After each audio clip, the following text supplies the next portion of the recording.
കേരളത്തിലെ ഒരു ഗ്രാമത്തിലെ ശാന്തമായ കായലിൽ കറുപ്പും തവിട്ട് നിറവും കലർന്ന തോടും വിവേകമതിയായ കറുത്ത കണ്ണുകളുമുള്ള ലോലു എന്ന ചെറിയൊരു ചെളിഞ്ഞണ്ട് ജീവിച്ചിരുന്നു.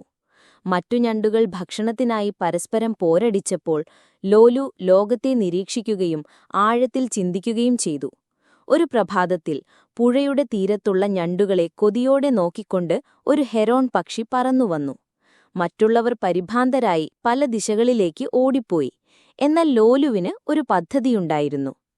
അവൻ പെട്ടെന്ന് ഒരു ചെറിയ കുഴിയുണ്ടാക്കി നനഞ്ഞ ഇലകളും പൊങ്ങിക്കിടക്കുന്ന പായലും ഉപയോഗിച്ച് സ്വയം മൂടി. ഒരു ചലനവും കാണാത്ത ഹെറോൺ ആ പ്രദേശം ശൂന്യമാണെന്നു കരുതി വിശപ്പും നിരാശയോടെ പറന്നുപോയി. പിന്നീട് മറ്റ് ഞണ്ടുകൾ അത്ഭുതത്തോടെ തിരിച്ചെത്തി. "നീ എങ്ങനെ രക്ഷപ്പെട്ടു?" അവർ ചോദിച്ചു. ലോലു പുഞ്ചിരിച്ചുകൊണ്ട് പറഞ്ഞു, "ചിലപ്പോൾ വേഗതയേക്കാൾ ബുദ്ധി നിശ്ചലതയാണ്."